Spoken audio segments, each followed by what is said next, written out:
प्रतिलेखन संख्या 19। Dictation start होगा 5 सेकंड बाद।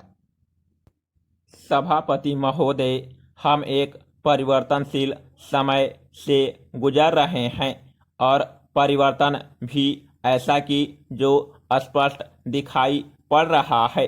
कुछ समय पूर्व तक शीत युद्ध की वजह से सुरक्षा परिषद का प्रभाव बाधित था। हाल ही में हमने समूचे विश्व में लोकतांत्रिक भावना का उदय देखा है। विभिन्न देशों में जगी इस भावना का कि स्वाधीनता, आर्थिक न्याय और मानवीय गरिमा जैसे मूल्य अंतर्राष्ट्रीय मामलों को नियंत्रित करे, हम पर गहरा प्रभाव पड़ा है। अपने विचार विमर्श में इन बातों पर हमें ध्यान देना चाहिए। संयुक्त राष्ट्र और सुरक्षा परिषद के हाल के महीनों में अपेक्षित भूमिका निभाई है। निरंतर मानवीय मूल्यों के लिए पैदा हुए खतरों से निपटने के लिए परिषद के अस्थायी सदस्यों ने एकजुट होकर समन्वित और कड़ा दृष्टिकोण अपनाया है। Paragraph change. संयुक्त राष्ट्र को भारत ने पूर्ण और सुसंगत समर्थन दिया है।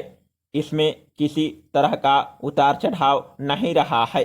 आज हम सुरक्षा परिषद की इस नई प्रभावी भूमिका का स्वागत करते हैं और इसको अपना समर्थन देना आगे भी जारी रखेंगे। इसकी भावी भूमिका पर विचार करते समय यह आवश्यक है कि हम उन उभरती हुई शक्तियों और सामाजिक राजनीतिक अंतर्धाराओं पर ध्यान करें जिनके कारण विश्व भर में अशांति, अस्थिरता और हिंसा की पुनरावृत्ति हो रही है। Paragraph change. अस्थायी शांति और सुरक्षा के लिए यह आवश्यक है कि सारे विश्व में लोग समान रूप से सुखी हो। अगर मानव समाज तरह तरह की विषमताओं से ग्रस्त हो और विश्व के प्राकृतिक संसाधन भूमि, जल और वायु, जो वास्तव में मानव जाति की साझी धरोहर है, अत्यधिक शोषण और पर्यावरण के विनाश जैसे विवेकहीन कार्यों की वजह से तेजी से समाप्त हो रहे हो, तो उपयोगी या सुव्यवस्थित ढंग से काम करने वाले राष्ट्र की कल्पना असंभव है। यह एक ऐसा सीधा साधा सच है जिसके बारे में इस संस्था को सोचना होगा। बाकी बातें तो स्वयं ही ठीक हो जाएगी। यद्यपि विश्व में दृढ़ संकल्प के बावजूद कुल मिलाकर यह काम बहुत जटिल है।